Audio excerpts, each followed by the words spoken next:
Hello everyone. आप सभी का स्वागत करता हूं आपके अपने यूट्यूब चैनल धीरज एडू पॉइंट पे। दोस्तों, आज का जो वीडियो रहेगा वह क्लास 10th के बच्चों के लिए रहेगा जिसको मैथ्स में 80 में 80 लेकर आना होगा। तो हम लोग तो बोलते हैं कि 80 में 80 लेकर आना है, लेकिन हमें खुद को नहीं पता होता कि किस टॉपिक से कितने नंबर का आ रहा है। ठीक है दोस्तों, कौन सा हमारे पास जो क्लास 10th का कम से कम 14 चैप्टर है और हमें ये चीजें पता बिल्कुल भी नहीं रहता कि कौन सा चैप्टर कितने नंबर का है दोस्तों। तो आज के इस वीडियो में हम लोग यही डिस्कस करेंगे। तो चलिए शुरू करते हैं। तो देखिए दोस्तों, जो यूनिट फर्स्ट है हम लोग का नंबर सिस्टम, जो 6 नंबर के आते हैं। तो नंबर सिस्टम में क्या आता है, एक सिर्फ चैप्टर आएगा जो आएगा रियल नंबर, जो हम लोग का पहला चैप्टर है। ठीक है दोस्तों, मैं उम्मीद करूंगा कि आप लोग अपने चैप्टर के नंबर के सामने आप लोग अपना मार्क्स लिखते चलो। इससे आप जब तैयारी करोगे तो आपके अंदर ये होनी चाहिए कि हमें कौन सा इंपॉर्टेंट सबसे ज्यादा देनी होगी। देखिए, जो पहला चैप्टर है दोस्तों बहुत ही आसान चैप्टर है, जो हम लोग का कितना नंबर का आ रहा है, वो 6 नंबर का आ रहा है। ठीक है दोस्तों, अब देखिए यूनिट 2 का जो अलजेब्रा चैप्टर का नाम दिया जाता है, उसमें 4 चैप्टर आ रहे हैं। कौन कौन से? तो चैप्टर 2 का आ गया पॉलिनोमियल्स, चैप्टर 3 का आ गया pair of linear equation in 2 variable, और चैप्टर 4 का आ गया दोस्तों क्वाड्रेटिक इक्वेशन, और चैप्टर 5 का आ गया अरिथमेटिक प्रोग्रेशंस। ठीक है दोस्तों, तो ये 4 चैप्टर है जो 20 नंबर के आ रहे हैं। ठीक है दोस्तों, तो मुझे उम्मीद है कि अलजेब्रा आपको बढ़िया से तैयारी करना चाहिए। अलजेब्रा का हो गया, और ये आपका तो 20 प्लस 6 26 नंबर का हो गया। ठीक है, आप ये बहुत ही आसान चैप्टर है। स्टार्टिंग के जो फर्स्ट चैप्टर है 1 2 3 4 5, बहुत ही फिफ्थ जो चैप्टर है बहुत ही आसान है। ठीक है, और इससे हम लोग का 26 नंबर का तैयार हो जा रहा है। तो ठीक, अब बात करेंगे यूनिट थर्ड का, जो बात करेंगे कोऑर्डिनेट ज्योमेट्री, जो सिर्फ 6 नंबर का आ रहा है। तो दोस्तों, जो कोऑर्डिनेट ज्योमेट्री है आपको पता होगा कि चैप्टर 7 का है ना दोस्तों। चैप्टर कौन सा है? 7 है। ये चैप्टर 7 है जो कितने नंबर का आ रहा है दोस्तों? 6 नंबर के। ठीक है, तो ये भी मेरे को लग रहा है बहुत ही आसान चैप्टर, आपको भी इसको कंप्लीट करनी चाहिए। अब बात करता हूँ सबसे ज्योमेट्री का, बच्चों को जो परेशान करता है ज्योमेट्री में, अगर थ्योरम आता है उसके अंदर बहुत सारे आते हैं जो हम लोग बहुत मेहनत करने के बाद हमारे क्या आएंगे, 15 नंबर आएंगे। इसमें 2 चैप्टर आ रहा है। कौन कौन से? तो यूनिट 6 का आ रहा है ट्रायंगल्स, यूनिट 10 का जो चैप्टर 10 है वो आएगा सर्कल्स। ठीक है दोस्तों, अब इसका यूनिट 5 जो है हम लोग का, वो ट्रिग्नोमेट्री का आ रहा है। ठीक है, जो ट्रिग्नोमेट्री में 2 चैप्टर आ रहे हैं वो 12 नंबर के होंगे। पहला चैप्टर जो हम लोग का चैप्टर 8 होगा, जो इंट्रोडक्शन टू ट्रिग्नोमेट्री है। ठीक है, इसमें इंट्रोड्यूस किया जाता है ट्रिगो को। और दूसरा जो हम लोग का chapter 9 some application to trigonometry, जिसके बारे में हम हाइट एंड डिस्टेंस के बारे में पढ़ते हैं। ठीक है, तो ये जो 2 चैप्टर है इसको दोनों को मिलाकर हम लोग को 12 मार्क्स बन रहा है। ठीक है, तो मुझे उम्मीद करता हूं अगर आपके पास 20 नंबर, 6 नंबर और ये 6 6 6 12 और 20 32 हो गया। अब 32 को तुम 12 से अगर कर दोगे, इसको जोड़ दोगे, तो हम लोग का जो बन जाएगा 32 और 12 करोगे तो कितना हो जाएगा दोस्तों? 44 हो गया। तो मैं जहां तक जानता हूं इन चीजों को, जैसे ज्योमेट्री में 15 नंबर का, जैसे 15 नंबर का है। ठीक है, तो आपने ट्रायंगल, सर्कस, सर्कस बहुत आसान चैप्टर है।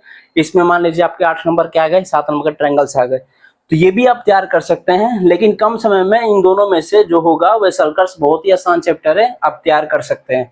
ठीक है, तो यहां तक तो हम लोगों ने जो डिस्कस किया वह कम से कम कितने नंबर किया है दोस्तों? तो 59 नंबर का हम लोगों ने इस वाले रो में हम लोगों ने कंप्लीट कर लिया यूनिट 5 तक। ठीक है, यूनिट 5 तक हम लोग का चैप्टर आ गया चैप्टर 9 तक। तो जो चैप्टर 9 तक है हम लोग का कम से कम कितने नंबर का दोस्तों? 59 नंबर के। ठीक है, 59 मार्क्स का होगा ये नंबर। ओके, अब देखते हैं क्या होगा। मेंसुरेशन जो 2 चैप्टर है, सबसे आसान चैप्टर होता है मेंसुरेशन, जो 2 नंबर के आएंगे। ठीक है, मेंसुरेशन में 2 चैप्टर आएंगे, चैप्टर 11 चैप्टर 12, जो एरिया रिलेटेड टू सर्कल्स हो गया, और सरफेस एरिया एंड वॉल्यूम हो गया। तो सरफेस एरिया एंड वॉल्यूम में बच्चों को बहुत कंफ्यूजन होता है, उसके फॉर्मूले इतने सारे होते हैं कि बच्चे बहुत परेशान हो जाते हैं। तो मैं ये कहूंगा कि आपको फॉर्मूले पे थोड़ा फोकस ज्यादा करना होगा, और कम से कम 10 नंबर का है दोस्तों दोनों चैप्टर को मिलाकर।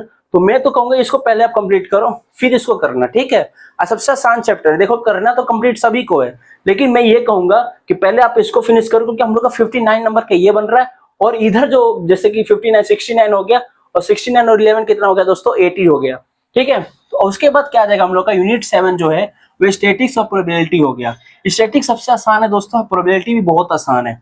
ठीक है दोस्तों, तो मैं ये कहूंगा अगर आपको जल्दी से जल्दी रिवीजन करना होगा, देखिए मैंने 80 नंबर का डिस्कस कर दिया हूँ। ठीक है, 80 नंबर का 80 मैंने डिस्कस कर दिया है, लेकिन मैं उन बच्चों का बात कहूंगा जो बच्चा 80 में 80 नहीं करके ले आता है। तो मैं सिर्फ यही कहूंगा कि आप पहले 6 नंबर की तैयारी करो। पहला चैप्टर बहुत ही आसान है, 3 यूनिट है उसका। और ये 20 नंबर का जो 4 चैप्टर है बहुत ही आसान है। 26 नंबर के ये हो गए, ये आपके 6 नंबर के हो गए, 26 और 6 32 नंबर हो गए दोस्तों। ठीक है, और 32 को तुम 12 से अगर ऐड करोगे तो 44 नंबर के हो गए ये वाले। उसके बाद आप इन सबको जोड़ लो। ठीक है, 44 को आप कर लो 54, उसके बाद आप 11 कर लो, तो 65, आपके 80 में 65 इतने आराम से आ जाएंगे कि आपको उम्मीद नहीं होगा कि एक महीने में 65 के स्कोर हमने कर लिया। आपने एक महीने में आप इन चैप्टर को खत्म कर दोगे।